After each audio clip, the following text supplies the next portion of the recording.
Hello and welcome, ladies and gentlemen, to Week 3 Prime Time. We'll cover all the stats, the results, and everything about Week 3, and we'll look forward to Week 4. Without any further ado, let's get underway.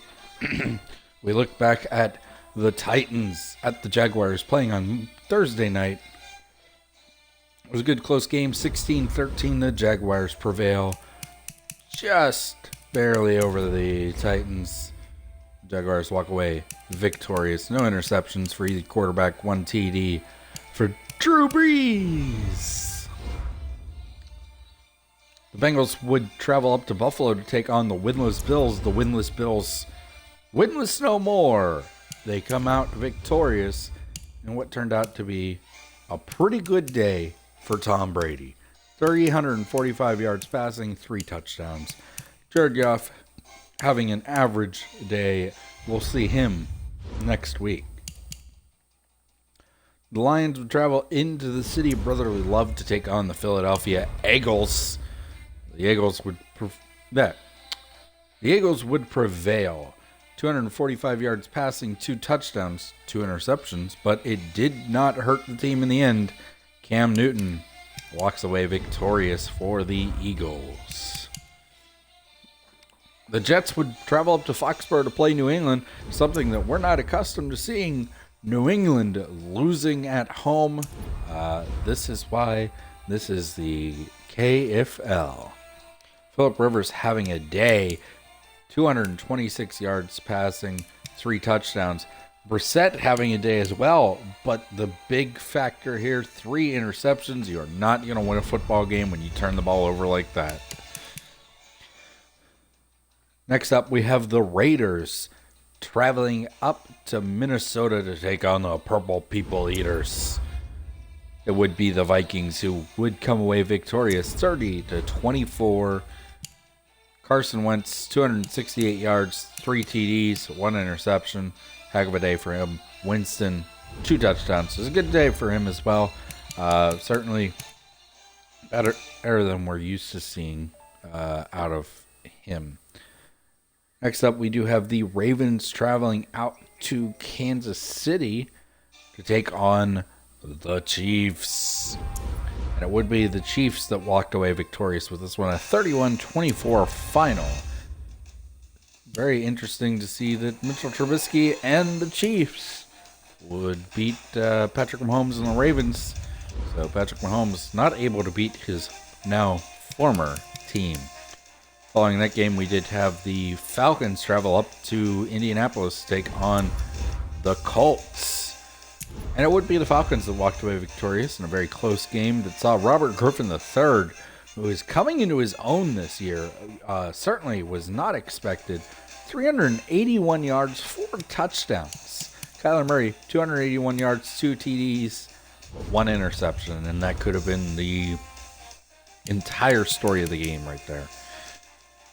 The Denver Broncos travel up to Lambeau Field to take on the Green Bay Packers, and it would be the Denver Broncos walking away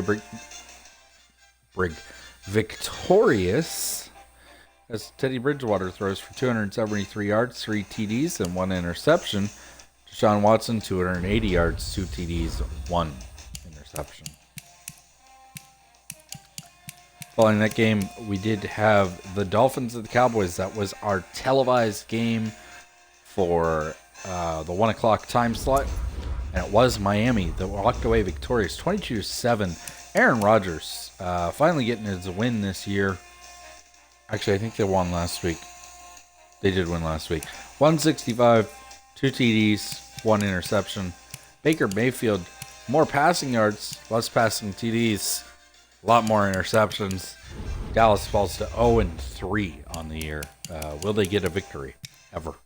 They'll be on Sunday Night Football coming up week 4, so we'll see them again. The Giants take on the Buccaneers down at the new Sombrero, and it would be the Giants that walked away victorious. Dak Prescott, 340 yards passing, 1 TD. Stafford, 141 yards, 1 TD, 2 interceptions. Following that game, it was the Panthers traveling out to Arizona to take on the Cardinals, and it was the Panthers walking away victorious 31-24 Panthers. Sam Darnold having a day, 266 yards passing, 3 TDs. Marcus Mariota, 257 yards passing, 1 TD. Arizona remains winless on the year, and there's a couple of those teams. Following that, we had the Steelers travel out to San Francisco, Silicon Valley, take on the 49ers, and boy, was it a rout. The Steelers walk away with a total 53-20. Devlin Hodges, 2 touchdowns, 341 yards, his best game as a pro so far. James Conner had 119 yards, 1 TD. Miles Sanders ran for 3. They had a interception return for a touchdown. So it was a good game for the Steelers. In fact, their newest pickup, Minkah Fitzpatrick, was the one with the pick 6. So dividends paying off. The Steelers remain 3-0. The Seahawks would host the New Orleans Saints, and it would be the Saints that would walk away victorious 38-13 in a very dominant fashion. Jimmy Garoppolo, 167 yards, but he threw 4 touchdowns, and that was the key. Seattle still winless. Might be because, Garoppolo